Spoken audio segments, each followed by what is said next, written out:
Thank you, Mr. Chair. I think, there's nothing so permanent as a temporary government program. I think this definitely needs to have a sunset review so it pops up automatically, so that it's not a matter of do we have to go digging into the archives to find out what this is. Something that just says, hey, if this closes out, let's see if this was a good idea. It's not, but let's at least pretend like we care. So to say in this case that you're going to put a fee on businesses and it's not going to raise the rates of it, or it's not going to be a fee on individual policy, that is money that is going to go on to the rates of other Coloradans. This bill in general is what happens when the people that made the problem are tasked with solving the problem. You just get a bigger problem. This bill is going to be a bigger problem. It's going to be higher insurance rates. It's going to be subsidizing high risk at the cost of low risk.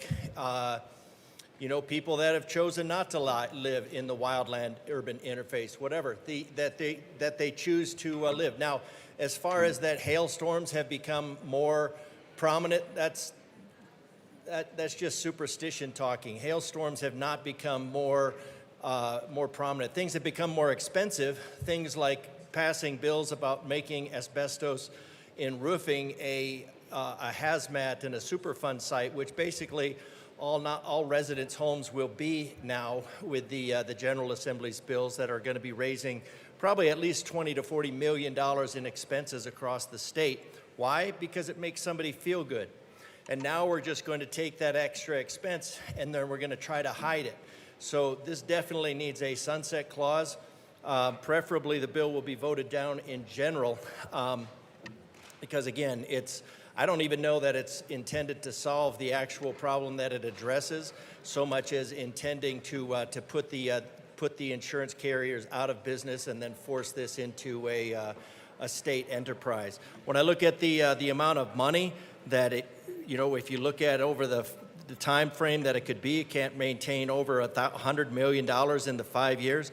That's 5,000 roofs, right? Like a typical roof is going to be around $20,000, if probably more than that. And some of these other roofs are going to be a lot more expensive. So you could replace the equivalent of 5,000 roofs, and that is out of the millions of households in Colorado. So typical of these funding and grant programs is that when you need them, the money is not there. There's going to be a ton of hoops to jump through because ultimately what these programs want is the money to stay in the program so it can be raked into pet programs later on.